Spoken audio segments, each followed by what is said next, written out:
అందరికీ నమస్కారం. ఈనాటి మన విశ్లేషణకు స్వాగతం. ఈరోజు మనం ఒక అద్భుతమైన, దాదాపు సినిమాటిక్ అనిపించేంత లోతైన ఆధ్యాత్మిక దృశ్యాన్ని అన్వేషించబోతున్నాం. ఈ దృశ్యాన్ని కాస్త విడమర్చి చూస్తే దాని వెనుక దాగి ఉన్న మన అపారమైన సాంస్కృతిక ప్రాముఖ్యతేంటో స్పష్టంగా అర్థమవుతుంది. ఇది కేవలం ఒక అందమైన ఉదయపు దృశ్యం మాత్రమే కాదు సుమా, తరతరాలుగా వస్తున్న మన ఆధ్యాత్మిక జీవన విధానానికి సజీవ సాక్ష్యం. మరి ఆ ప్రయాణమేంటో చూద్దామా? సరే, ముందుగా ఆ వేకువజాము దృశ్యాన్ని ఒక్కసారి ఊహించుకోండి. మూల గ్రంథం మనకందిస్తున్న ఈ వర్ణన చదువుతుంటే మన కళ్ల ముందు ఒక అద్భుతమైన స్లో మోషన్ షాట్ ప్లే అవుతున్నట్లనిపిస్తుంది కదూ.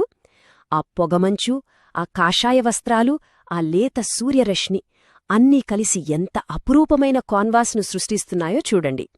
అక్షరాల రూపంలో ఉన్న ఈ చిత్రం మనల్ని నేరుగా ఆ గ్రామంలోకి తీసుకువెళ్తుంది. ఇక గ్రామంలో వేకువజాము వాతావరణం ఎలా ఉందో చూద్దాం.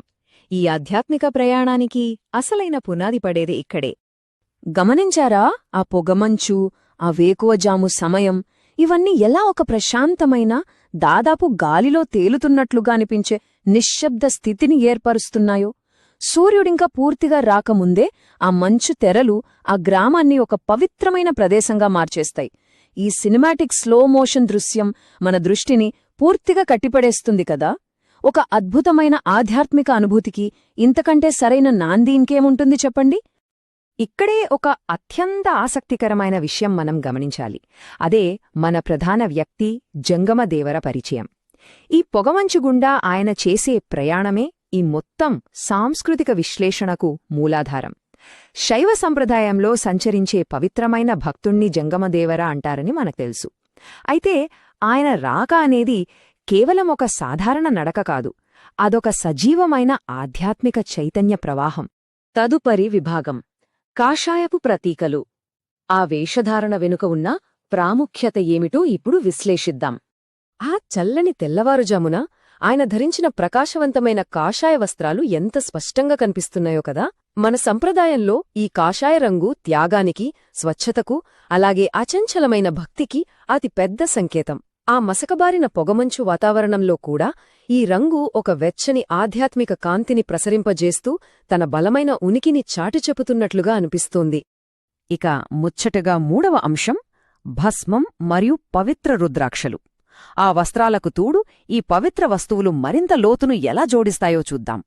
మెడ చుట్టూ అనేక పొరలుగా అలంకరించుకున్న పవిత్రమైన రుద్రాక్షమాలలను చూస్తే ఆయన ఆధ్యాత్మిక సాధన తాలూకు భారం, అలాగే ఈ భౌతిక సంప్రదాయం యొక్క లోతు మనకు స్పష్టంగా అర్థమవుతుంది. ఇన్ని పొరలుగా రుద్రాక్షలను ధరించడమనేది ఆ దేవర అపారమైన అనుభవానికి, ఆయన చేరుకున్న ఉన్నత ఆధ్యాత్మిక స్థాయికి ఒక సజీవ నిదర్శనం. దానికి తోడు నుదుటిపై స్పష్టంగా దట్టంగా దిద్దుకున్న పవిత్ర విభూతి ప్రాపంచిక విషయాల పట్ల నిర్లిప్తతను, అలాగే అంతర్గత ఆధ్యాత్మిక దృష్టిని తెలియజేసే అద్భుతమైన చిహ్నమిది.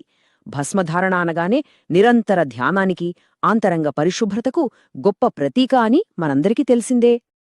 తరువాత మనం దృష్టి సారించాల్సిన మరో ముఖ్యమైన భాగం ఆధ్యాత్మిక సాధనాలు. అవే ఘంట మరియు శంఖం. ఇక్కడ మనం ప్రధానంగా గమనించాల్సిన ఒక ఆసక్తికరమైన వ్యత్యాసముంది. ఒకవైపు ప్రకాశవంతమైన కాషాయ వస్త్రాలు, దట్టమైన విభూది, రుద్రాక్షమాలలు నిశ్శబ్దమైన అంతర్గత భక్తిని సూచిస్తున్నాయి. కాని మరోవైపు ఆయన పట్టుకున్న సాంప్రదాయ ఘంట మరియు శంఖం, ఇవి బాహ్య ప్రపంచంతో నేరుగా సంభాషించే క్రియాశీలకమైన ఆచారాన్ని సూచిస్తాయి. ఆ నిశ్శబ్ద అలంకరణకు, ఈ క్రియాశీలక సాధనాలకు మధ్య ఉన్న కాంట్రాస్ట్ నిజంగా అద్భుతం. ఒక చేతిలో ఆ సాంప్రదాయ ఇత్తడి గంట గ్రామంలో కమ్ముకున్న ప్రశాంతమైన పొగమంచును చీల్చుకుంటూ మోగడానికి సిద్ధంగా ఉంది. ఈ గంట నాదానికి ఉన్న శక్తి ఎలాంటిదంటే అది అజ్ఞానపు నిద్రను వదిలించి ప్రజల మనస్సులలో ఆధ్యాత్మిక చైతన్యాన్ని రగిలిస్తుంది. ఆ తెల్లవారుజాము నిశ్శబ్దంలో ఆ గంట శబ్దం ఎంతలా ప్రతిధ్వనిస్తుందో ఊహించుకోండి. అలాగే ఆయన మరో చేతిలో పట్టుకున్న శంఖం చూడండి.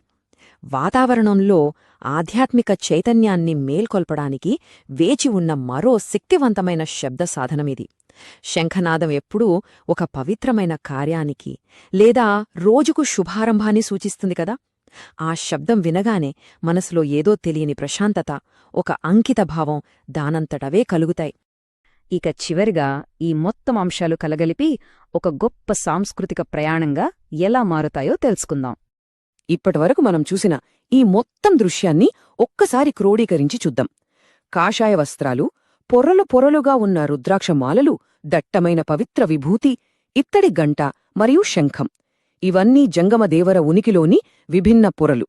ఇవన్నీ కలిసి ఒక సజీవమైన సాంస్కృతిక ప్రయాణాన్ని ఎంత గొప్పగా సంరక్షిస్తున్నాయో కదా.